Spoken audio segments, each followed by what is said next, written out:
This is The Wealth Puzzle with Michael Mansfield from the Lynn Group. When a part of your financial strategy is out of tune, your long-term goals, your retirement savings, and your legacy can all suffer. With many years of experience in the financial industry, Michael provides his clients and prospects with the information they need regarding Social Security, retirement income planning, wealth management, and much more. Listen in as we address your financial concerns and provide helpful solutions to put you on the path to achieving your retirement goals. And now, here is The Wealth Puzzle with Michael Mansfield.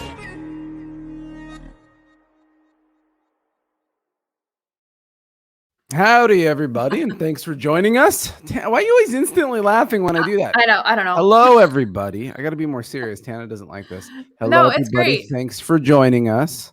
It's Talking good. to your microphone. Tana's got a new microphone because she's once again on location. So I got to be more careful and more in front of it. We sound distant now, so I wonder if you're on the if you're actually on your microphone or if it got shifted off in the process. The I think it's on. Yeah, get back. I think it's on. All right, talking. It is. It is. I'm talking. 1, 2, 3. Oh, boom! There you are. You're back.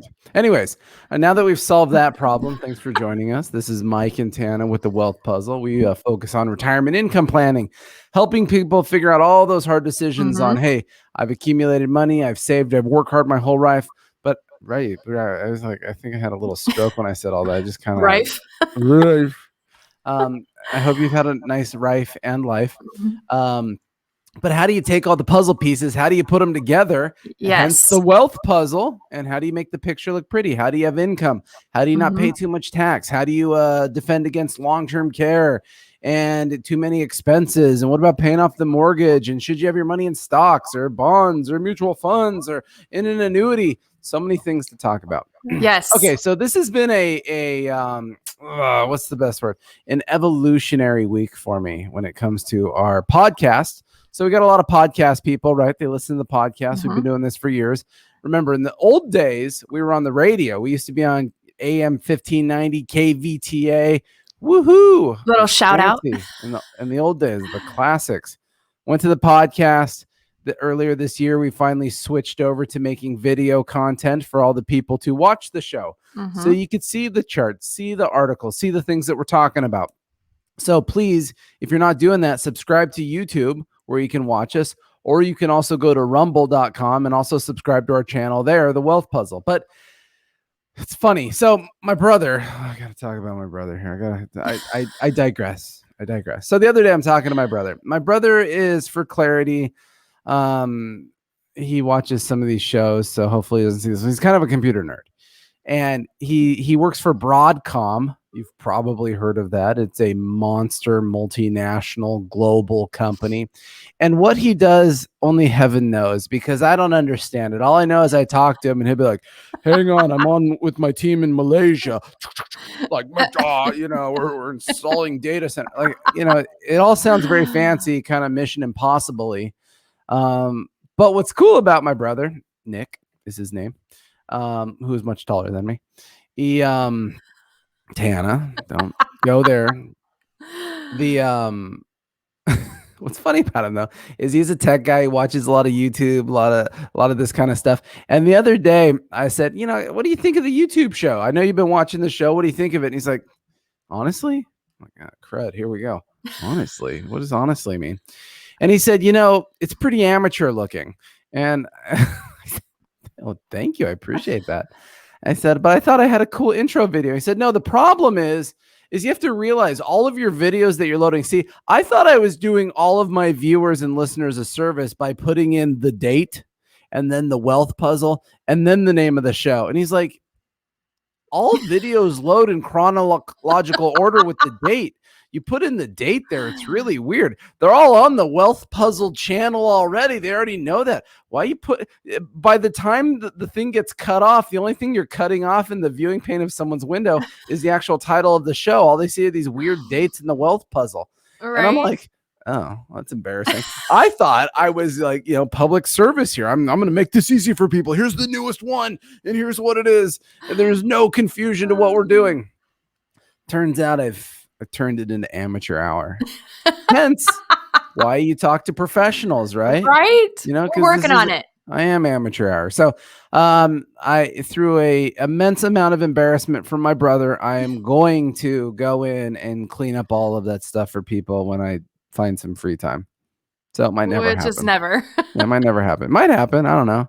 We can just do better going forward. Yes. Oh, you know, geez, it's like New Year's resolutions. I'm going to go to the gym. So the gym of cleaning up YouTube titling on my shows.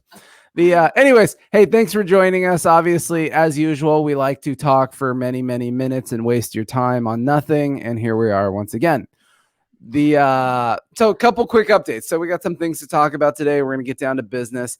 Everybody knows I like to kind of do my economic updates. One of the things that we talk about quite a bit is I love going to the Atlanta Federal Reserve's website where they're using high frequency data. They're tracking real-time GDP. Remember, GDP is important. It's kind of it's the total of all of our goods and services in the country. The equivalence, not that it's an equivalence, but a conceptual equivalence is when you deal with your own personal finances, think about like your own expenses and your own income, right? A very simple kind of cash flowy thing. Mm-hmm. Same idea with the government. We want the government to have a lot of GDP. It's kind of like their income is higher. It's kind of like their cash flow is higher. It helps offset expenses and debts. Mm-hmm. And so here, let me pop it up on the screen real quick here. But what do we got? So GDP now, they've updated as of July 2nd, and it's teasing 8%. So it's come down a little bit, but still, perspective is huge. Remember, right?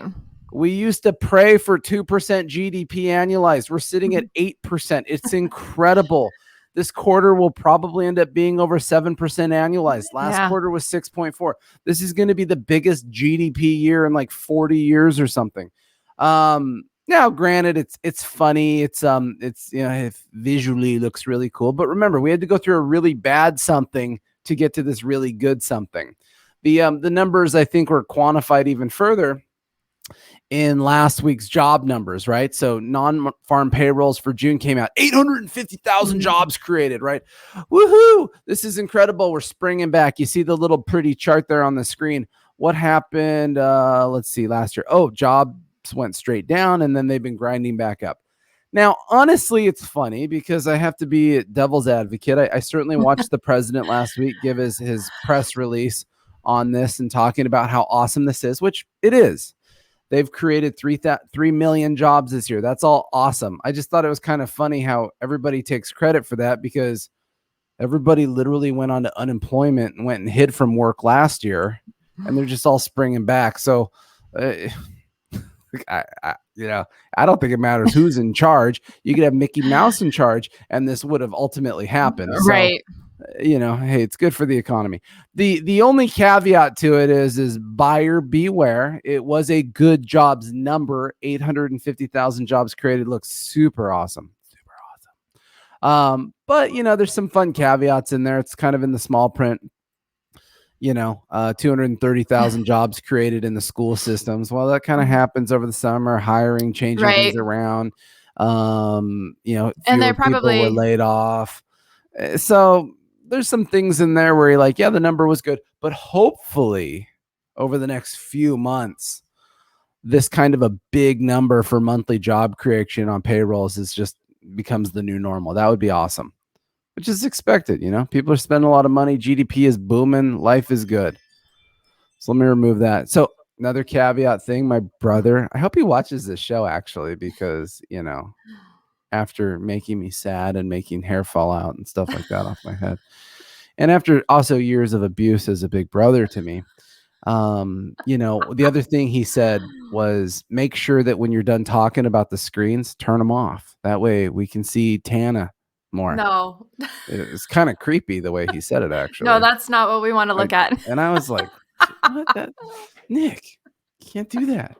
He didn't say that. I said me. Let's see me. I want to see Mike more. See Mike. Exactly. He misses his big brother. Anyways, so that's where we're at. How have you been, Tana? I feel like for the last 10 minutes I've been talking. You have. Oh, sorry. Okay. No, but good. We had a great weekend. Beautiful weather. I'm enjoying being here in Ventura. So it is. It's it was cold. My wife and I were sitting out last night on the 4th of July in our front yard while the kids are running wild, waiting for it to kind of get dark to see which illegal fireworks would enter the skies. And it was cold. Yeah. I mean, I was cold outside. It was crazy. Yeah, But we were out in Fillmore, so it was a little warmer, I think, than what you guys were experiencing, but it was good. Yeah. Were you guys able to light some sparklers it was then crazy. since you were in Fillmore? Well, I think a lot of people in that neighborhood that we were in have gone to Nevada and get those big, huge fireworks. It was crazy. Yeah. So very I always entertaining. thought it was interesting that they're legal in Fillmore, but not Ventura, when Fillmore's really kind of much more in the area of dry debris, in the valleys and stuff. But I agree. What do I know? That's okay. The fire truck drove down our street though, so I don't know if someone called the cops on somebody, but it probably. was. I thought that was weird. That's funny. No, it's just a little street, and there's a big fire truck. What'd I do? All right, so what do you got for us? So I found an article this weekend I wanted to share with you. I sent it to you, but it caught my eye. It's something that I've been taught in those classes, textbooks, and in all that I've studied over the years. It's that golden rule of 4% withdrawal rate. 4%. Oh, yeah. So this article is about how, following that 4% rule can be a little dangerous. You got to be careful about relying on that. And there's several reasons which I think should talk about. Do you remember when the 4% rule came out? In the 90s, right? Wait a second. Everyone sit tight. Tana, say something genius for a minute. I'll be right back. Genius. Right now? Okay. Well, anyway, so that 4% rule has been kind of the golden rule, again, like I said. But it's based on using a conservative portfolio and, of course, factoring in a cushion for worst case scenario. Yes, I did. I'm still talking. Okay, so I thought that this was cool. So I ran away for a reason. And that's because we don't make this stuff up here at the Lynn Group. We live by it, right? We do. Can we even see this? This is a poster that's in Tana's extra office. Hang on. I gotta find the view. How's the view coming in? Okay, it's good. Read it? Yeah. So I was right. 1994. I was right. Morningstar study. Perfect. It was like a whole 12 pages long. It was such a big study. All right, this is getting disastrous, but you bring up a good point, right? For years, financial planners have used the 4% rule. Where is it? It's right there on the poster. Everybody can see it. 94. And what was the point of the 4% rule? Well, taking into consideration $1 million, if taking into consideration also life expectancy, so being conservative and, 4% withdrawal rate annually, it should last you your lifetime. Right. So what's funny, though, on the 4% rule for Morningstar inside my poster here is what were interest rates like? Because remember, the whole point of this is to be conservative with your money and safe when you're retired. So the problem, though, with the 4% rule, the fallacy of it, things have changed. Right. Well, here, let me show you the poster again. What's the poster say now? 2.8%. Bummer. In 2013. So a whole lot of years later, they changed the rule and they said, hey, we got a problem, Bob. 4% is too much. Why? Yeah. But why, Tana? Well, you got to factor in inflation. Yeah. Yeah. And life expectancy. So we are living longer. Yeah. The other thing, though, that's the fun fact, too, is so those are like the big picture ones, right? So since 94 to now, actually in the last couple of years, this is the first time we've actually seen life expectancy ticking down. A lot of people would think it was the old COVID. It was actually opioids and car accidents have really stifled people's ability to exist. Obviously, inflation is an issue, right? Inflation is picking back up again. We haven't had an inflation issue in a decade, and now all of a sudden we've got a healthy one. But the biggest thing is, remember, I don't know if you can see the small print on this article. Let me see if I can make this bigger. Whoops, what did I do? I made the wrong screen bigger. That was funny. Hang on. There's a problem when you start messing with stuff here. So I don't know. In the small print, so 1994, safe rate of return, withdrawal rate off your portfolio, 4% off a conservative portfolio. Well, what do you think means conservative? What I would say like CDs, bonds, cash, money market instruments. Yeah. Maybe an old annuity or something. Oh, yeah. Yeah. So in the old days, what did a CD pay? Did it pay? Yeah, the other day we were looking at the Ventura County Credit Union CDs, and they had like a 12-month CD that paid like 0.3%. And you're like, It's nothing. hallelujah, retirement, sign me up, right? Right? It just doesn't exist. Yeah. So, but the problem was 30 years ago, CD rates were probably 7%, Much higher. 8%, 10%. Right. You go back into the 80s, they were 12%. Cost of living was huge because inflation was higher, but interest rates were higher. Bonds paid better rates. Mhm. And what has happened in those years? What was happening with interest rates, for example, since 1994? Have they been going straight up or straight down? Down. They've been going down a lot. Yeah. And that's actually been really good for conservative portfolios Right. because bonds, for example, have this weird inverse relationship that when interest rates fall, the value of the bond goes up. Right. And it's kind of like buying a classic car. You know, you want that 65 Malibu, you know, fire red. And it's really expensive now because it's hard to find. So Yeah. the problem was when interest rates are falling, those old bonds that had higher interest rates, people said, ooh, I wish I had one of those. And they said, you can. You just got to pay extra, bro. Right. And so because of that relationship, interest rates have fallen. And it's really, really damaged this 4% rule thing. Mhm. And this article is being a little kind about it, right? They're saying, I don't know, maybe 3%, 3.5%, something definitely less than where it even says here, still there may be others whom 3% is too low. And I don't want to be negative about dying poor, which the article says. But going back to my poster, which I'm not going to waste everybody's time pulling up again, is back in 2013, Morningstar, the same outfit that done that 94 study, they came out and said, oh, man, 4% doesn't really work well anymore. We think it's 2.8%. But start doing the math, people. How much money do you have saved? If you only drew down 2.8%, you know, like in my own situation, I have $3 a month of income. And so what do you do? And what the article is getting into, I don't know, Tana, you want to get into what the article is getting into? Yeah. So I'm stealing the show.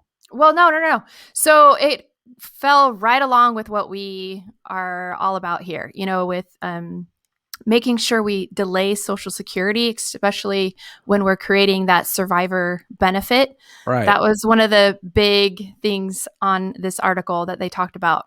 And it's smart, super smart, because you can get an annual increase of 8% per year if you delay your Social Security. That's huge. The best annuity to delay is to delay claiming Social Security. Right. So that's an interesting point. I mean, maybe the word annuity is also interesting because it says some advisors like annuities. Do you like annuities, Tana? Well, not all annuities are created equal. So there are some that are better than others. Question. Yeah. So, I feel like it was like an infomercial. Fixed index annuities, I feel, are very favorable.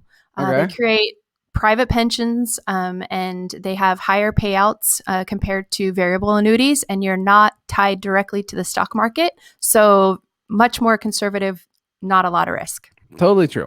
And that's what's funny is I think that is such a misconception in the industry is there's so many different types of annuities, right? And people kind of start adding these blanket statement thoughts that annuities are bad. Right. Well, honestly, some are bad. I don't I agree at all. The problem is there's some that are good. I will inherently own an annuity. I know at some point in my life, assuming that they're still comparable to what they are today, doesn't mean things don't change. My mother owns 2 annuities. Your dad owns 2 annuities. What's funny is my mom and your dad, we're going with this, they own 2 annuities in very different ways. They each own one for like safe accumulation. So no fees, no cost, no drama, just trying to get a nice little rate of return. And then they both own another one to generate income, a pension, a cash flow, what the whole point of an annuity and concept was all about. So annuities have their place. Definitely. But like this article is saying that you touched on a second ago, Social Security is an annuity. I mean, the part of the concept of an annuity is how do I get income without outliving it? And so, okay, so what do people commonly do? Tana, I am 62. I just retired. They run out. What is the first thing I should do? No, what's the first thing I'm going to do? They run out and they get their Social Security started. That's true. They run out and they take their Social Security. It's premature because you're going to get a lower amount and it's going to be locked in for the rest of your life. So you're really cheating right. yourself. Yeah. Okay. So I just ran out and took my early Social Security with all my friends because what do they say? Like 65% of people take it at 62. Yeah. So me and all my friends took it. Now I got this 401k. What should I do with my 401k? What am I going to do with it? Most people let that delay and just get, bigger. Well, yeah, and my investment's growing, Tana. So how dare you? But so will be the taxes on the other end when you start distributing them. And the IRS is going to require you to distribute them at 72. Yeah. So you can't get out of that either. Yeah. So there can be a snowball effect. Okay. So Tana's nailing it. And that's what the article was talking about. It is something that we talk about very commonly with a lot of our clients is we try to do things backwards. So commonly what most people do is they run out and they take their Social Security as soon as they can. They then delay their 401k, their IRA as long as they can to 70, 72, whenever, when it's mandated to take out. And the problem with that is taxes. See, everybody thinks taxes are byproduct of playing. I got to pay taxes. Everyone's got to pay taxes. Well, not true. Half the country doesn't, but small side fact. But what's interesting about that is when people think about it, taxes as a byproduct, they're really missing out on what should be happening. Tana, do you think taxes are going up or going down someday? Going up. Do you think inflation at this point is going up or going down someday? I would say go up. Right. It's probably going up. And so that's what's fascinating. Just taxes in themselves become inflation adjustments. If you can find a way to maintain income but lower your taxes, guess what? That's like protecting against inflation. Oh, it's like crazy exciting. So remember, in many states, in 27 states, Social Security is completely tax-free. It doesn't even show up on your tax return. Tana, when you pull money out of a 401k in a income tax state, does it show up on your tax return? Yes. Yeah. 100%. Old Callie here. Callie. We're rolling all your income onto your taxes. Right. Callie. So you've got all your taxes that show up from the 401k. Federal level. Is 100% of your Social Security taxed, Tana? No. Only it's not. Up to 85%, but most people don't even touch that. Right, which is a misleading thought in and of itself. How many clients do we have on Social Security pulling money out of a 401k, but because we do it correctly, they make $60,000, $70,000, $80,000 a year completely tax-free? Yeah, it's all on the game of delaying Social Security because it's tax favorable. It's got a cost of living adjustment. It's got a government guarantee and tapping your retirement assets early. Yeah, using those retirement assets. I can show you in many respects how to have the exact same income, but guess what? With lower taxes. But Tana, I've paid into Social Security my whole life, and I'm entitled to that. Why would I wait? Right? I mean, how many times do we hear that from people? Oh, lots. It's so funny. If anybody was bored enough to go pull their Social Security statement and look at the bottom of page 2, at the bottom, it shows how much you paid into Social Security. And guess what? I bet most of you will be disappointed. Right? Wow, I didn't really pay in as much as I thought I'd done. And, and to that point, Social Security, if you can leverage it correctly, if you would like to live a long time, if you want to accidentally live too long kind of stuff, this is a huge way to leverage your investment assets. I'll pop the article back up because remember, it's not me, it's Financial Advisor magazine. Remember, this is the magazine that trains advisors on what to do. It says tapping into retirement assets and delaying Social Security can result in an 8% increase in inflation indexed Social Security benefits.